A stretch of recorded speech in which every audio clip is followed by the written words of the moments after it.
आपने नरक का दरवाज़ा ऐसी किसी जगह के बारे में सुना है? अगर नहीं तो चलिए आज हम आपको उस नरक के दरवाजे की कहानी सुनाते हैं।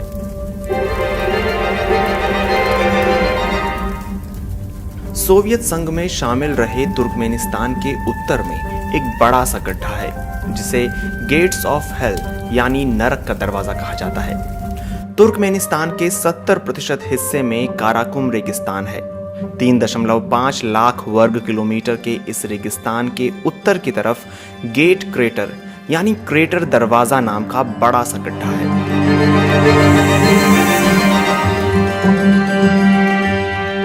इस गड्ढे के बारे में कनाडाई एक्सप्लोरर जॉर्ज कोरोनिस ने बीबीसी को बताया, जब मैंने पहली बार इसे देखा और इसके पास की जमीन पर मैंने पैर रखा तो इस गड्ढे से आने वाली गर्म हवा सीधे मेरे चेहरे पर लग रही थी। मुझे लगा कि ये ऐसी जगह है जिसमें से शैतान खुद हाथों में हथियार लिए निकला हो। 69 मीटर चौड़े और 30 मीटर गहरे इस गड्ढे में बीते कई दशकों से आग धधक रही है, लेकिन इसका कारण शैतान नहीं बल्कि इससे निकलने वाली प्राकृतिक गैस मीथेन है। साल 2013 में नेशनल जियोग्राफिक चैनल के लिए बनाए जा रहे एक कार्यक्रम के दौरान एक खोजी दल तुर्कमेनिस्तान के इस इलाके में पहुंचा था। जॉर्ज कोरोनिस इसी दल के सदस्य थे। वो ये जानने की कोशिश कर रहे थे कि इस गड्ढे में लगातार जलने वाली आग वास्तव में शुरू कब से हुई, लेकिन उनकी जांच ने उनके सवालों के पूरे जवाब देने की बजाय कुछ और ही नए सवाल खड़े कर दिए। इस आग के बारे में कहानी शुरू होती है 80 के दशक की शुरुआत में। प्रचलित कहानी को माने तो साल 1971 में सोवियत संघ के भूवैज्ञानिक काराकुम के रेगिस्तान में कच्चे तेल के भंडार की खोज कर रहे थे। यहाँ एक जगह पर उन्हें प्राकृतिक गैस के भंडार मिले, लेकिन खोज के दौरान वहाँ की जमीन धंस गई और वहाँ 3 बड़े बड़े गड्ढे बन गए। इन गड्ढों से मीथेन के रिसने का खतरा था जो वायुमंडल में घुल सकती थी। एक थ्योरी के अनुसार इसे रोकने के लिए भूवैज्ञानिकों ने उनमें से एक गड्ढे में आग लगा दी। उनका मानना था कि कुछ हफ्तों में मीथेन खत्म हो जाएगी और आग अपने आप बुझ जाएगी।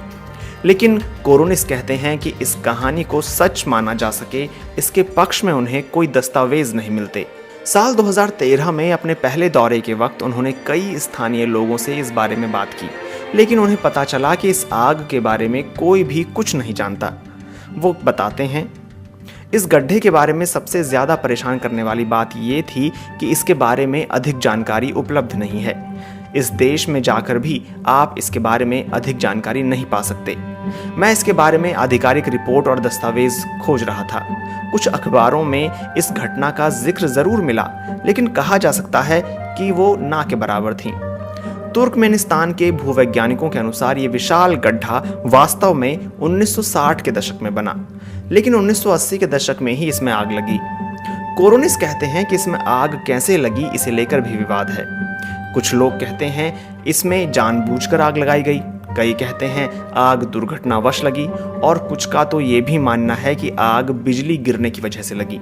एक और थ्योरी के अनुसार भूवैज्ञानिकों ने फ्लेयरिंग तकनीक का इस्तेमाल किया होगा। प्राकृतिक गैस को निकालने की प्रक्रिया में आमतौर पर इस तकनीक का इस्तेमाल किया जाता है। इसमें सुरक्षा के लिहाज से और गैस बचाने के लिए जानबूझकर गैस में आग लगा दी जाती है। लेकिन जानकार मानते हैं कि अगर मामला ऐसा है तो चूंकि सोवियत संघ के लिए रणनीतिक तौर पर अहम मुद्दा था, इसलिए इससे जुड़ी रिपोर्ट को टॉप सीक्रेट करार दिया गया होगा। इतिहासकार जोरोनिम पेरोविक कहते हैं कि नरक के दरवाजे को लेकर जो रहस्य हैं वो बिल्कुल तार्किक हैं। जोरोनिम ने बीबीसी से कहा, यह इस बात की तरफ इशारा है कि सोवियत संघ के दौर में काम कैसे होता था।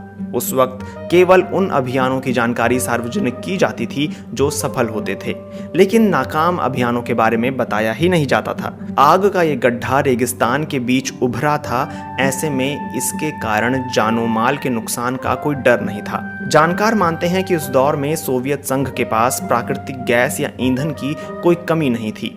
ऐसे में ये संभव है कि गैस को जला देना उनके लिए व्यावहारिक विकल्प रहा होगा।